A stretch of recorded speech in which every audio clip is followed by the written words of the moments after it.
నమస్కారం. 2026లో జరగబోయే ఒక అద్భుతమైన ఖగోళ అలాగే ఆధ్యాత్మిక ఈవెంట్ గురించి ఈరోజు మనం మాట్లాడుకోబోతున్నాం. డైరెక్ట్గా పాయింట్కొచ్చేద్దాం. సాధారణంగా మనకు ఒక సంవత్సరంలో 12 నెలలుంటాయి కదా. కానీ రాబోయే 2026 సంవత్సరంలో మాత్రం ఏకంగా 13 నెలలుండబోతున్నాయి. అది కూడా ఆ భగభగ మండే జ్యేష్ఠమాసం వరుసగా 2 సార్లు రాబోతోంది. అసలు ఈ అసాధారణ కాలాన్ని కేవలం ఒక క్యాలెండర్ మార్పుగా కాకుండా మన ఇన్నర్ పీస్ కోసం, అంతర్గత ఎదుగుదల కోసం ఎలా వాడుకోవచ్చు? ఈ మాసంలో ఏ చిన్న పని చేసినా 100 రెట్ల ఆధ్యాత్మిక రిజల్ట్స్ ఎలా వస్తాయో, మన ప్రాచీన గ్రంథాలు ఏం చెబుతున్నాయో ఈ విశ్లేషణలో చాలా స్పష్టంగా తెలుసుకుందాం. ఈ 60 రోజుల ప్రత్యేకమైన కాలాన్ని ఎలా సద్వినియోగం చేసుకోవాలో పూర్తిగా అర్థం చేసుకోవడానికి మనం ఒక 5 ముఖ్యమైన పాయింట్స్ కవర్ చేద్దాం. అవేంటంటే, ఈ 13 నెలల రహస్యమేంటి, అసలు పురుషోత్తమ మాసం అంటే ఏంటి, ఈ టైంలో చెయ్యకూడని పనులేంటి, తప్పక చేయాల్సిన 7 పవిత్ర పనులు, అండ్ ఫైనల్లీ ఈ 33 అనే నంబర్ వెనకున్న పవరేంటి. సరే, ముందుగా మొదటి సెక్షన్, ఈ 13 నెలల మిస్టరీ వెనుక ఉన్న సైన్స్ ఏంటో చూద్దాం. మీకు ఎప్పుడైనా ఈ డౌట్ వచ్చిందా? అసలు 2026లో 12 నెలలకు బదులుగా 13 నెలలు రావడం ఎలా సాధ్యమని? నెల అంటే సాధారణంగా ఒక 30 రోజులు లెక్కేసుకుంటాం.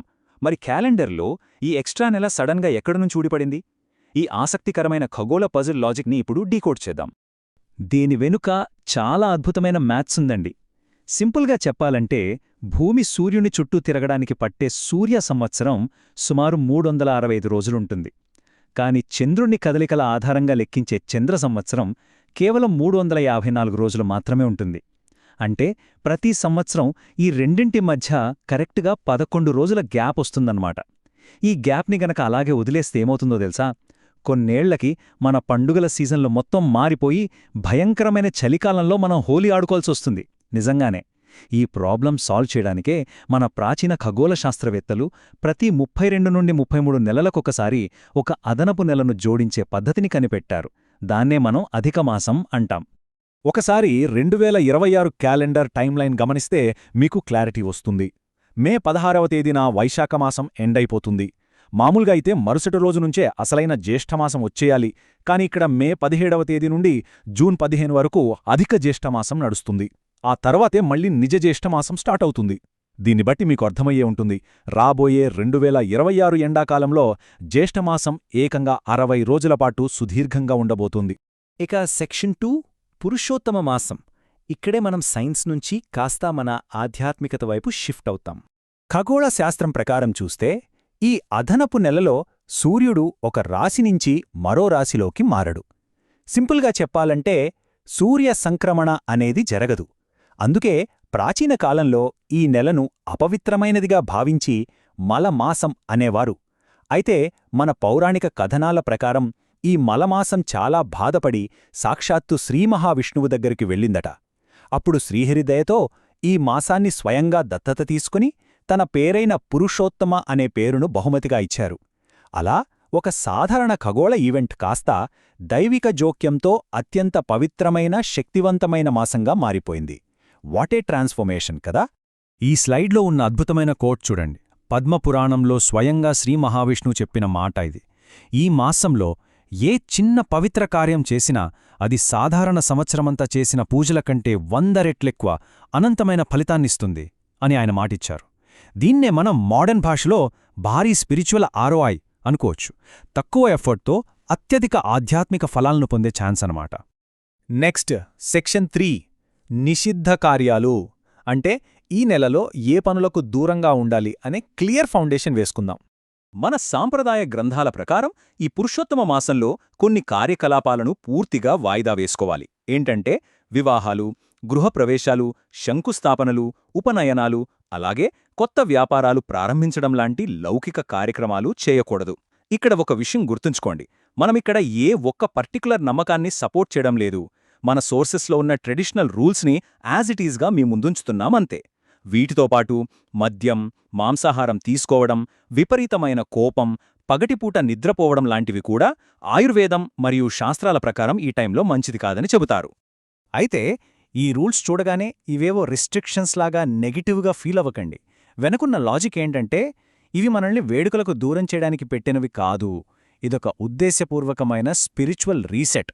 రోజూ ఉరుకులు పరుగుల జీవితం నుంచి, ప్రాపంచిక బాధ్యతల నుంచి కొంత బ్రేక్ తీసుకుని, మన ఇన్నర్ పీస్ కోసం, మనల్ని మన శుద్ధి చేసుకోవడం కోసం కొంచెం టైం కేటాయించమనేది గుర్తు చేస్తోంది. It's a time to pause and reflect. ఇప్పుడు అసలైన టాపిక్లోకే ఎంటర్ అవుతున్నాం. సెక్షన్ 4 7 పవిత్ర పనులు. మనం చేయకూడనివి చూసాం, మరి ఇప్పుడు ఏం చేయాలో, దేనివల్ల రిజల్ట్స్ మల్టిప్లై అవుతాయో స్టెప్ బై స్టెప్ చూద్దాం. ఆ 7 అత్యంత పవిత్రమైన పనులేంటంటే: పవిత్ర నదీ స్నానం, నామజపం, ముఖ్యంగా విష్ణు సహస్రనామం లాంటివి, హోమం, దానం, ఏకాదశి లాంటి ఉపవాసాలు లేదా వ్రతం, దేవుణ్ణి పూజించడం మరియు గ్రంథపారాయణం, ముఖ్యంగా భగవద్గీతలోని 15వ అధ్యాయమైన పురుషోత్తమ యోగ చదవడం చాలా చాలా స్పెషల్. ఈ 60 రోజుల్లో వీటిని మీ దైనందిన జీవితంలో ఒక చిన్న భాగంగా చేసుకుంటే చాలు, ఆ స్పిరిచువల్ రిటర్న్స్ ఆటోమేటిక్గా వస్తాయి. ఇక ఫైనల్గా సెక్షన్ 5 33 సంఖ్య యొక్క శక్తి. ఇది చాలా ఇంట్రెస్టింగ్గా ఉంటుంది. స్క్రీన్ మీద కనిపిస్తున్న ఈ 33 అనే నంబర్కి ఒక అద్భుతమైన లింక్ ఉంది. ఈ అధిక మాసం ప్రతి 32.5 నుండి 33 నెలలకొకసారి వస్తుందని స్టార్టింగ్లోనే మాట్లాడుకున్నాం గదా. సో ఈ గడిచిన 33 నెలల గ్యాప్లో బిజీ లైఫ్ వల్ల మనం ఏవైనా ఆధ్యాత్మిక పనులు చేయలేకపోయినా లేదా పుణ్యకార్యాలు మర్చిపోయినా వాటన్నింటికీ ఒక ప్రాయశ్చిత్తంగా ఈ మాసంలో ఏది దానం చేసినా సరే దాన్ని 33 నంబర్ కౌంట్లో చేయాలని మన సంప్రదాయం చెబుతోంది.